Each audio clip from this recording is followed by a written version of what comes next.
This is one of the earlier types of wheels. This is a great wheel. This is the kind of wheel you'll see in fairy tales. This is the spinning wheel. This spinning wheel here is a parlor spinning wheel. It's a little fancy. It was probably given as a wedding gift. And this one was nice and small. And this one was already to the point where there's a foot pedal to power it. So you could sit and spin and not have to use your arm and walk around the room to get that thing spun. So this was probably a wedding gift to someone. This is a modern wheel. And it's amazing what they've done. There's all kinds of different wheels. This one is a portable wheel where I can fold it up and carry it with me wherever I want to go. But if you look at what I did with the drop spindle, the premise is the same. What I am doing is by spinning this wheel, I am putting a twist into the fiber and making yarn. And what I'll do is, after I get a couple of spools of this spun up, I'll twist two of them together. It's called plying, and that's what makes it even thicker and stronger. Now, once I get this spun, I would like color. Now, one of the misconceptions that we have is back in early times, most people wore brown or gray or like an off-white color for like a natural color. That's not true. There were lots and lots of colors. They used different plants. They used the seeds. They used bugs. This is woad. This is an ancient blue dye that is in the family as indigo. And indigo is what Levi Strauss used to color blue jeans. So this is in the same family of the stuff that the jeans we wear. This is a bright yellow. And this is cochineal.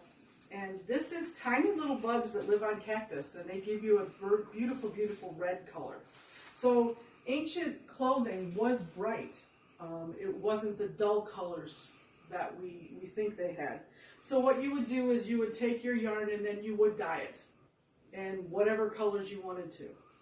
Wool takes dye really, really nicely, and it stays. So any of these colors would have been very, very vibrant. Now that you have it spun and dyed, now you would have to weave it. I have two examples of looms here. The one on the floor is a tabletop loom, modern loom. The one against the windows, that is a floor loom. That is also a modern loom. In, say, the Viking Age, the looms were warp-weighted looms, where the loom would rest against the wall and the yarn would come over the top of it, and there would be weights tied to the bottom to give it tension. The horizontal loom is a much newer sort of thing. The one on the floor, I use my hands to manipulate for different patterns. The one on the big floor loom, I use my feet to put patterns in the material. And once I warp that up, I can get material in any lengths or widths depending on how wide my loom is, and then I would have to cut it and then sew it by hand because we didn't have sewing machines back then. So this is an example of a garment made from hand-woven, hand-dyed wool. It's soft, it's warm. Wool has a lot of properties that make it a perfect kind of material. You could also weave on strap, so you could make the straps for your clothing, you could make handles, you could make belts. Here's an example of a belt that I wove, and it actually goes pretty good with this outfit.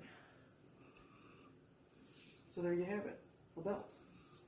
So if you think about it, in order to get one garment for a person, you'd have to raise the sheep, shear the sheep, clean the wool, comb the wool, dye the wool.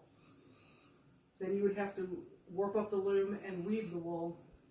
then you would have to cut it and you'd have to sew it. So a garment, one piece of clothing could take you up to a year from beginning to end. So, hand-me-downs. Lots of hand-me-downs. If I ruin the bottom of my dress, I could cut my dress off and either give it to a daughter or a son if I cut it short enough.